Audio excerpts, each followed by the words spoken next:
पिछले एक महीने से ज्यादा समय से रूस यूक्रेन में जंग चल रही है। इस एक जंग ने पूरी दुनिया को रूस के खिलाफ कर दिया है, फिर चाहे वो अमेरिका हो, यूरोप हो या फिर यूके। इस एक जंग ने पूरी दुनिया में आफत मचा रखी है। मसलन इनकी जंग की वजह से दुनिया भर में महंगाई बढ़ रही है। पेट्रोल से लेकर खाने पीने की चीजें सबके रेट बढ़ रहे हैं। जहां पूरी दुनिया के लिए ये लड़ाई बहुत ही बुरी साबित हो रही है, वहीं भारत के लिए यहाँ पर एक मौका है, और ये मौका है भारत का चीन के करीब आने का। जी हाँ, आपने सही सुना, रूस यूक्रेन के संकट की वजह से भारत और चीन दोस्त बन सकते हैं। लेकिन कैसे, ये आज की इस वीडियो में हम आपको बताएंगे। चलिए शुरू करते हैं। भारत और चीन के बीच 2020 में गलवान घाटी में हुई हिंसक झड़प के बाद से तनाव बढ़ गया है। भारत ने इस झड़प के बाद 224 ऐप को भारत में बैन कर दिया, और इसके अलावा और भी कई बिजनेस ऐसे हैं जो बिल्कुल बंद हो गए हैं। लेकिन बीते दिनों इस बिगड़ते रिश्तों के सुधरने की उम्मीद दिख रही थी। चीन लगातार यूक्रेन पर भारत के रुख की अपने आधिकारिक बयानों और मीडिया रिपोर्टों के जरिए तारीफ कर रहा है। चीन भारत की नीति को स्वतंत्र बताकर इसकी तारीफों के पुल बांध रहा है। चीनी मीडिया के अनुसार रूस के यूक्रेन पर हमले पर भारत और चीन की एक जैसी नीति भारत और चीन को अपने संबंधों में गर्मजोशी बढ़ाने का मौका दे सकती है। इसके साथ ही 25 मार्च को चीन के विदेश मंत्री वांग यी की भारत यात्रा के दौरान दोनों देशों ने यूक्रेन के तत्काल संघर्ष विराम लागू करने की जरूरत पर सहमति जताई। गलवान हिंसा के बाद वांग यी चीन के पहले ऐसे शीर्ष अधिकारी थे जिन्होंने भारत का दौरा किया। पश्चिम देशों की ओर से चीन पर दो तरफा दबाव है। पहला तो चीन से लगातार रूस की कार्रवाई की निंदा करने को कहा जा रहा है। दूसरा, बीजिंग से ये भी उम्मीद की जा रही है कि वो रूस से अपने अच्छे संबंधों का इस्तेमाल यूक्रेन संकट को खत्म करने में करे। चीन का सरकारी मीडिया भी अब भारत के प्रति नरम रवैया अपना रहा है। वैसे भी वो रूस के हमले की आलोचना न करके कूटनीतिक रुख अपना रहा है।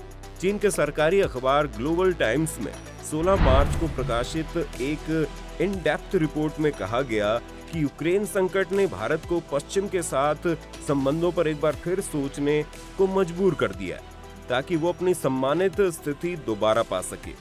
चीनी मीडिया रूस से रियायती दरों पर तेल खरीदने के भारत के फैसले के बचाव में भी उतर आया है। उसने अमेरिका सहित अन्य विरोधी देशों को चेतावनी तक दे दी है कि वे रूस के साथ भारत के वैध तेल कारोबार को लेकर हंगामा न करें।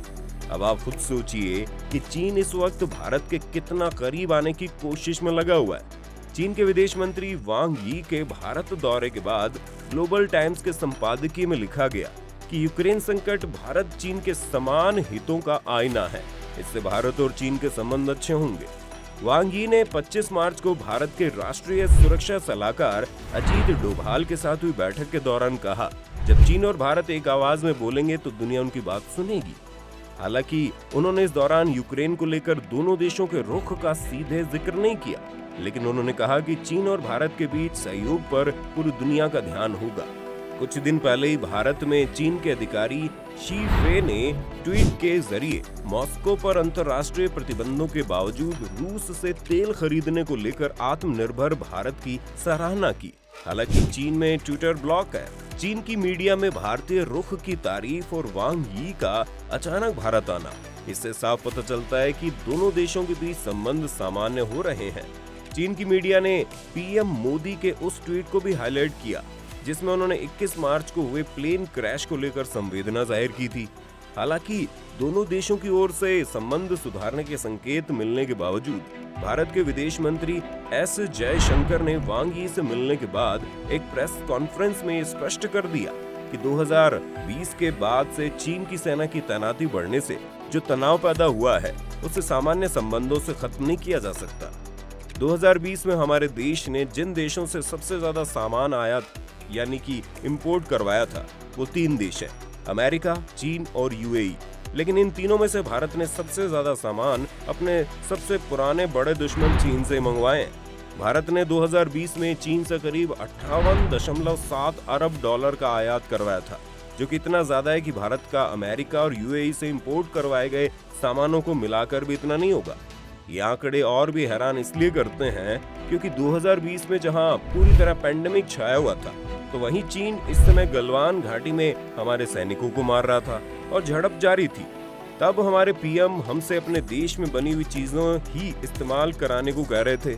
उसके बावजूद भी इतनी बड़ी मात्रा में हम चीन से सामान आयात कर रहे थे, जो कि ये दिखा रहा है कि हम अपने व्यापार को लेकर चीन पर कितना ज्यादा निर्भर करते हैं। अब अगर इस बात को समझने की कोशिश करें कि आखिर भारत को इतने विवाद के बाद भी चीन की दोस्ती क्यों चाहिए, तो इसका सबसे बड़ा कारण इंपोर्ट। असल में चीन के प्रोडक्ट बाकी देशों की तुलना में सस्ते मिल जाते हैं और मार्केट में एक तरह से इनके सामानों की डिमांड भी बहुत ज्यादा है, जिस पर अगर पूरी तरह से रोक लगा दी जाए तो जो मोबाइल और इलेक्ट्रॉनिक गैजेट हमें ये यकीन दिला रहे हैं कि हम तरक्की की नई राह पर हैं, वो इतने महंगे हो जाएंगे कि हमें फिर से नोकिया का वही कीपैड फोन ही इस्तेमाल करना पड़ेगा, जिसमें तरक्की के नाम पर क्या होगा ये आपको पता ही है।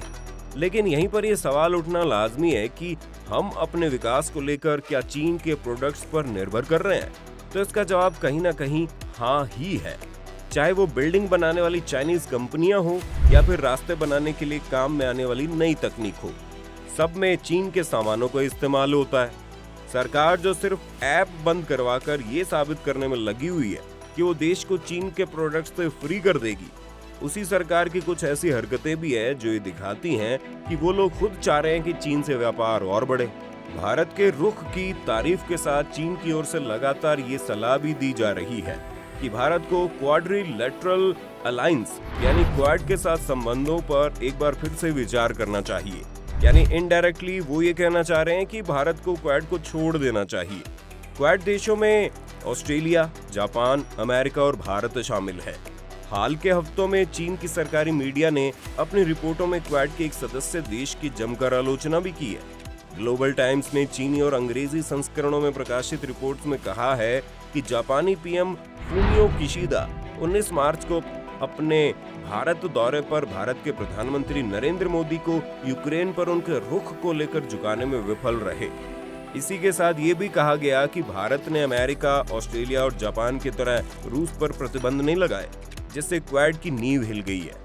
चीन के सरकारी अंग्रेजी अखबार चाइना डेली ने भी 24 मार्च को प्रकाशित एडिटोरियल के टाइटल में लिखा है कि भारत अमेरिका की हाँ में हाँ मिलाने को प्रतिबद्ध नहीं है, जिसका मतलब ये है कि चीन भारत को आत्मनिर्भर बना रहा है। इस लेख में अमेरिकी राष्ट्रपति के इस बयान की आलोचना की गई, जिसमें उन्होंने रूसी आक्रमण पर भारत के रवैये को ढुलमुल बताया था।